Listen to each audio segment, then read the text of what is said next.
Tell you, your next performer, every discussion I have about comics in this city that people love, he comes up all the time. People are like, Anthony, Anthony. I'm already saying his name. That's something hosts aren't supposed to do. That's a look behind the curtain. So I'm just going to shut the fuck up and bring him up because he's hilarious. Give it up right now for Anthony Robinson.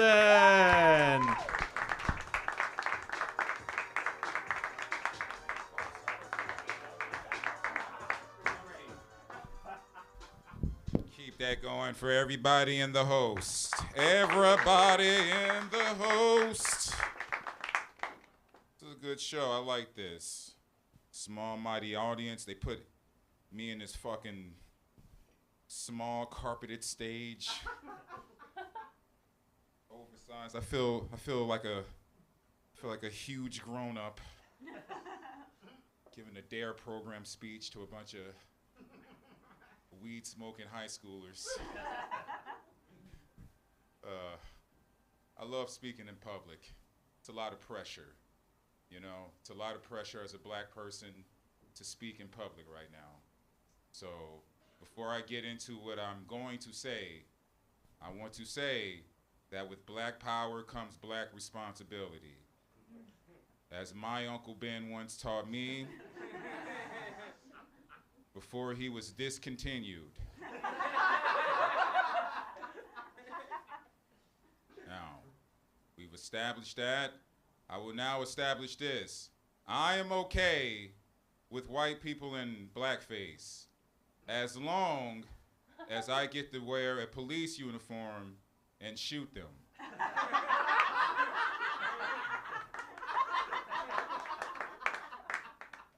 Fair is fair, right?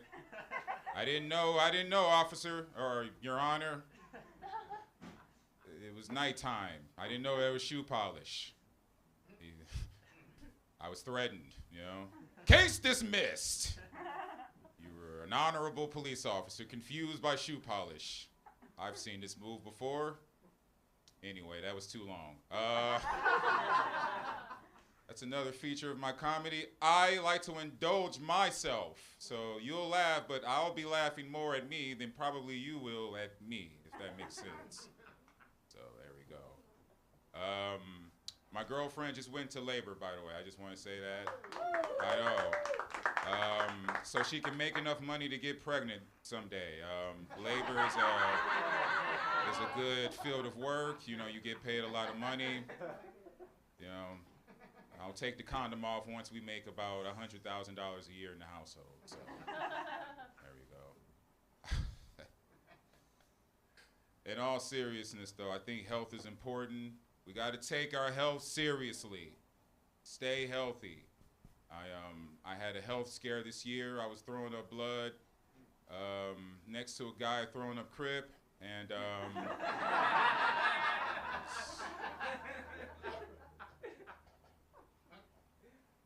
I'm okay. You know, I'm all right. I'm here. You know, I'm alive. That was the fakest clap I've ever seen. Yeah. I guess it's just social justice. I'm just gonna do my part here and use my privilege. You know, that's like a use my privilege clap. You know, I appreciate it.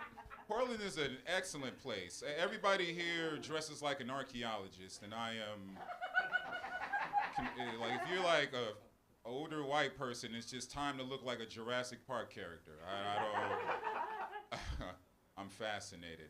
I knew that the city was kind of for me when I saw 5 years ago white moms bringing out lawn mowers on behalf of black people.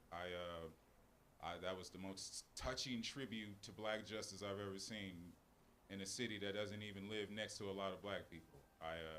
Does anybody remember that? That was like the George Floyd protest, and like white moms went outside with like leaf blowers and shit, blowing away the fucking tear gas. Did you all forget that? Or did I just say it all wrong? What happened? They had a wall of moms. Yeah, it was a wall of moms. Yeah, this joke is totally going over right now. I appreciate that there is no communication barrier. When I say words and then it translates, oh yeah, I understand. You know, That's my favorite part of comedy is when I'm understood.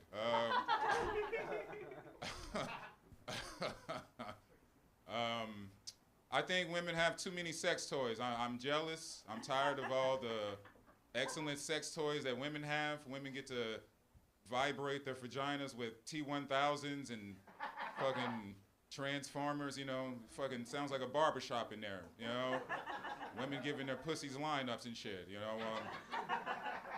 Just standing outside hearing like, hey, stop giving your pussy a fade, hey, you know? Just knocking, hey, stop that, hey, your pussy already has a lineup, all right? Stop giving your pussy to number 4 on the chart. This is a barbershop joke. I'm trying to see who's culturally aware.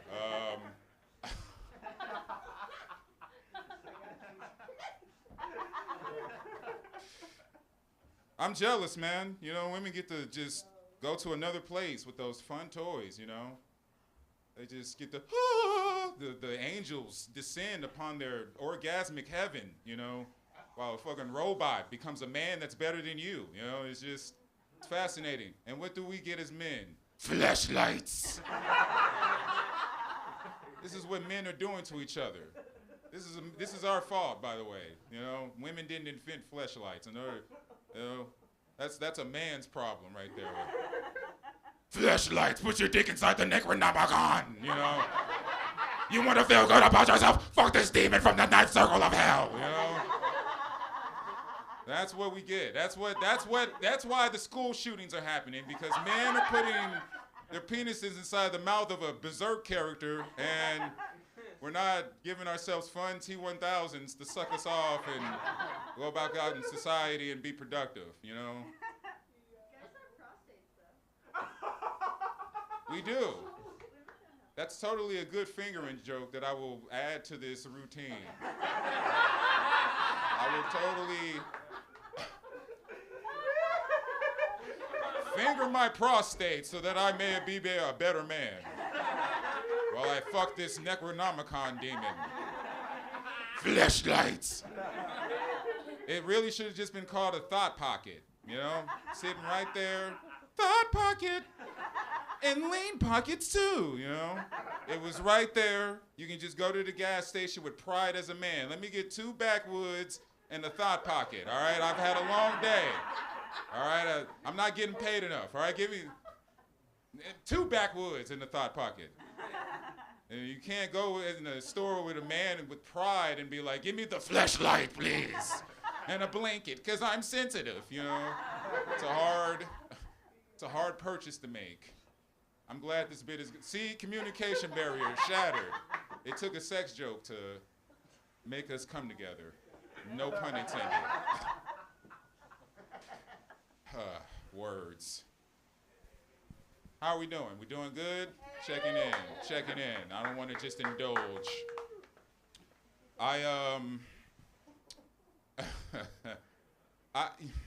I love different kinds of jobs, but I know what I'm qualified for, and I know what I'm not. And I realize that I am a little bit too inappropriate for very professional settings.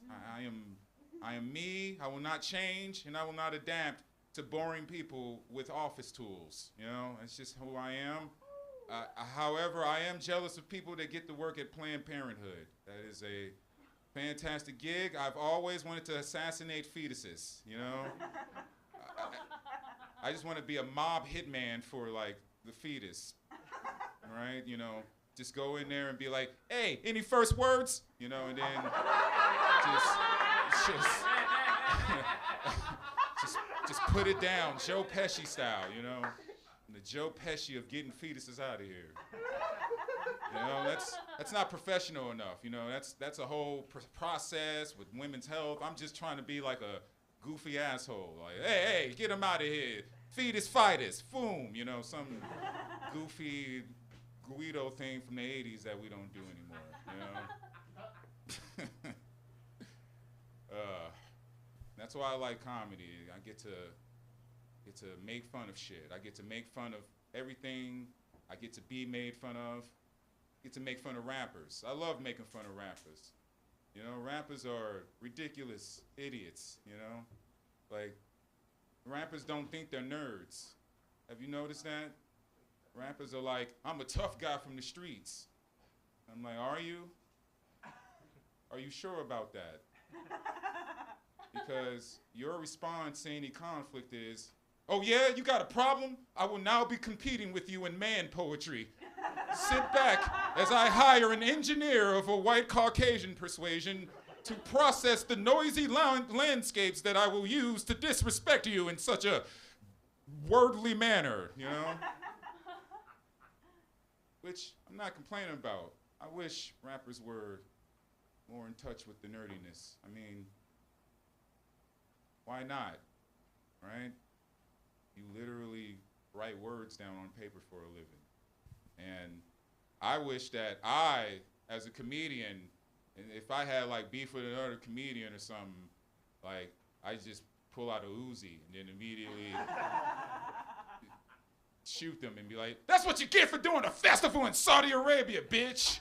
And just drive off, you know, and then people be like, that's a street legend, give him more gigs, you know? Like, it doesn't translate that like that in comedy, you know? Just jealous. I'm jealous of everything. Jealous. I'll finish with this. That's the cliche. I think Cracker Barrel is a ridiculous business. People were protesting about the signs. Oh, my sign, I want the Cracker Barrel sign back. I wear the red hat. I'm wearing the red hat, I demand things. All right, you know what? Fuck you. I'm gonna open up Nigga Bucket across the street from every Cracker Barrel out of spite now, all right? You force my hand. You want me to live in fascism? You will be eating next to a profitable restaurant called Nigga Bucket, all right? That is your punishment for making me live in this fucking stupid Philip Dick novel of a fucking society that we read about 30 years ago in school and wrote book reports on. You making me live in this, now I'm gonna fucking make you eat next to Nigga Bucket, which, by the way, also have a gift shop, all right? It will be a gift shop / restaurant called Nigga Bucket, open 24 hours a day, all right? There would be bouncy cars in the parking lot, period.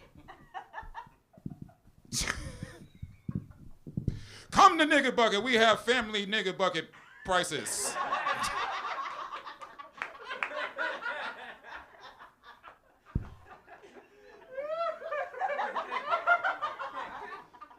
It's just and the logo is just a black lady just doing this, you know, just.